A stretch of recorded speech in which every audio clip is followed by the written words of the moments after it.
Today, multiple casualties have been reported following an explosion at a rally in the Afghan capital, Kabul. Local media say at least 60 people have been killed and about 200 injured by a suicide bomber. Thousands from the Hazara minority rallied because an electric power line was to be routed away from their province. There are reports that there could have been more than one attack or two. The Islamic State terror group says it was behind the blast, but there's question marks over that. Let's talk to political analyst Catherine Shackdown to try and explore this a bit further now. She's joining us live on the line. Catherine, hi. ISIL militants say that they're responsible, but this is Taliban territory, so could ISIL be trying to gain ground there?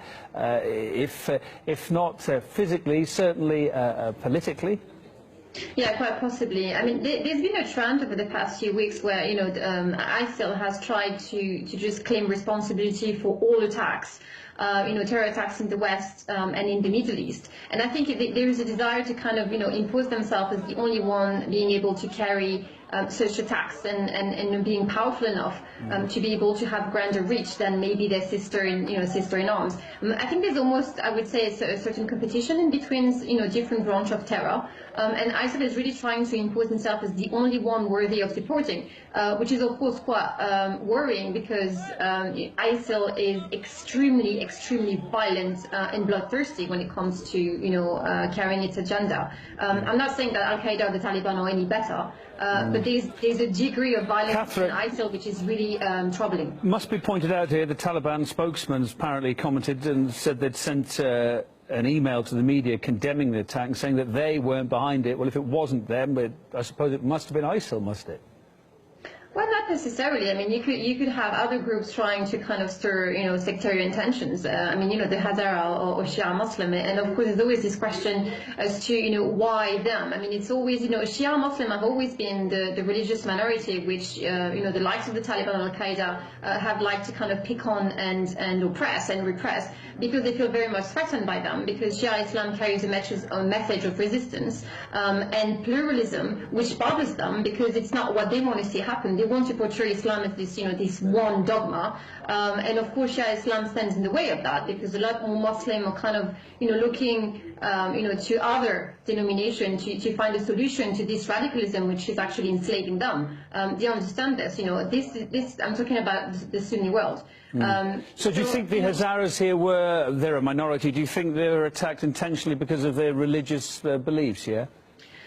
Not really. I think it's more about the political stance which underpins the religious belief because, like I said, Shia Islam stands for resistance, and resistance is a political expression. It's, it's a desire to manifest democracy and to allow for pluralism to take hold. And I think that's the message they're going up against. Not so much the fact that, it is a branch of Islam that they don't agree with. It's the message that they do represent and they don't want to see kind of like take hold. You have to realize that when you have looked at, for example, in the 1960s, Pan-Arabism and this kind of national movement, this is what we have seen coming out of Iran in 1979.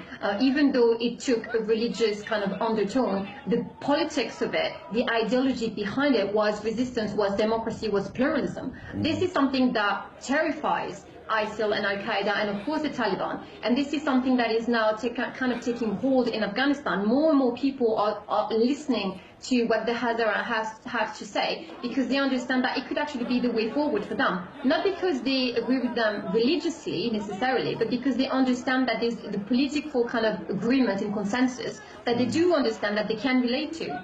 Just looking at those grim pictures while you're talking there, it begs the question in the first place, was Kabul really secure enough, given the situation right now, to hold any kind of rally? No, this is true, but again, I think that Afghanistan has been kind of set up for failure, if I'm quite honest, because, the state has operated under some form of Western tutelage, but never really given the weapons and the means to establish itself as a real nation state, and that's the problem. When we talk about Western interventionism, when we talk about, going out to help countries to kind of, bring about democracy, we need to be really real about what we want to achieve and how we want to see it achieved. Are you going in there to actually empower people or actually tell them what to do? There's a great difference. And I think that Afghanistan cannot defend itself because it hasn't been given the tools to do it. And I'm not just talking about weapons. I'm talking about, allowing them to politically flourish, to find their own identity, their own voice, and to allow for the Afghani people to actually decide what it is that they want to see happen in their land. The same problem has happened in Yemen, in Bahrain, all over the place. Whenever you have seen Western intervention, we have seen the same scenario to kind of repeat itself. So what's the prognosis here? Amnesty International's reacted, saying that the attacks are a reminder that the conflict in Afghanistan is escalating. Is it escalating?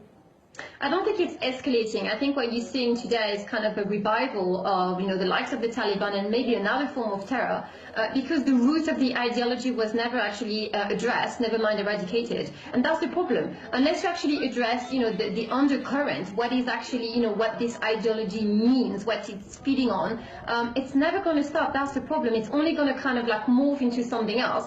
And so far, this something else has been more and more violent, more and more brutal and bloodthirsty. I mean, if you just see what happened in Syria with the beheading of a 12-year-old Palestinian boy, I mean, how low are we going to go before we actually wake up and face this ideology of terror, this dogma, this system? We need to go after the idea, never mind blowing up militants, never mind, trying to find political solutions to the issue. No, it's not. We have an ideological warfare going on. We need to address it. It's as simple as that. Catherine Shackdam on the line with us there, political analyst. Thank you for your thoughts. My pleasure. Thank you for being with us too. A lot more to come. I hope you can stay with me this Saturday. Up next, a French MP tells us how France is dealing right now with terror attacks on its soil.